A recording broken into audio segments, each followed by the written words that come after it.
Bir gün Peygamber Efendimiz görür ki kızı Fatime Hanım'ın evi meleklerle doludur. Ona göre Peygamber Efendimiz kızı Fatime'nin evini ziyaret etmek için gelir. Gelip kızı Fatime'nin evini, kapısını açıp içeri girdikte görür ki kızı eliyle erinin paltarlarının söküklerini tikir, ayağıyla oğlu Həsənin beşiğini yırğalayır, ağzı ilə Allah kəlamını olan Kur'an'ı oxuyur, əzbərləyir, səsləndirir. Və qızı atası Peyğəmbər Əfəndinin içəri girdiyini görəndə tez ayağa qalxır. Peyğəmbər Əfəndimiz qızına müraciətlə deyir ki, qızım qalxma yine, otur, işində ol. Amma qızı tez ayağa qalxıb, ısrarla ayaq üstə durmaqda davam edir. Buna görən Peyğəmbər Əfəndimiz ikinci dəfə qızına müraciət edir ki, qızım otur yine, ayağa qalxma yine. Kızı atasına deyir ki, ata, sən içəri daxil olduqda mən hansı cəsarətlə sənin qulluğunda oturub ayağa qalxmaram. Peyğəmbər Əfəndimiz bunun səbəbini qızına izah etmək üçün deyir, qızım, sənin evin mələklərlə doludur. Bunu eşidən Fatimə xanım heyrətlənərək atasından soruşur ki, ata, hansı səbəbdən mənim evim mələklərlə doludur? Peyğəmbər Əfəndimiz deyir ki, sənin ərinə xidmət etdiyini görmək üçün bir çox mələklər buradadır.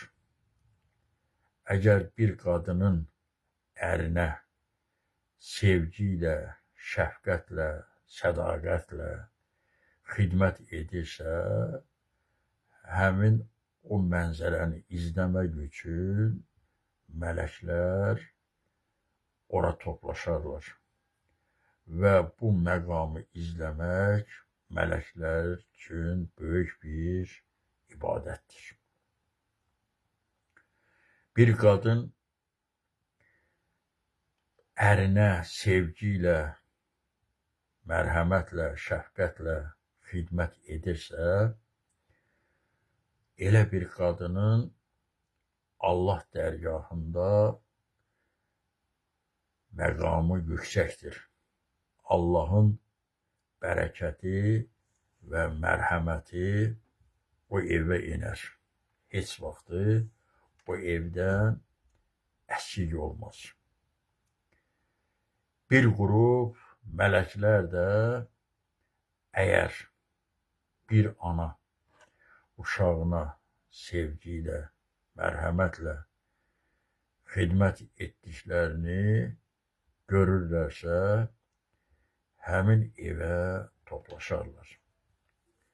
Əgər bir ana öz evladını böyük ürək açıqlığı ilə, sevgi ilə, öz məhəbbəti ilə öz uşağını böyüdürsə, belə qadınların Allah dərgahında yenə məqamları yüksəkdir. Bu mənzərəni izləmək üçün mələklər həmin evə toplaşarlar. Bu, həmin mələklər üçün də böyük bir fədakarlıqdır və onlar üçün ibadət hesab olunar. Və belə bir qadınların Allah dərgahında yenə məqamı yüksəkdir. Bir qism mələklər də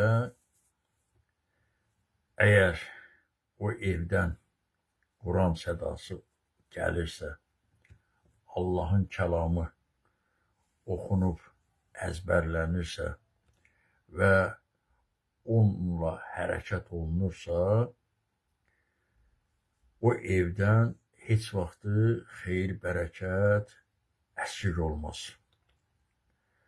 Və bu məqamı mələklər heyranlıqla dinləyərlər.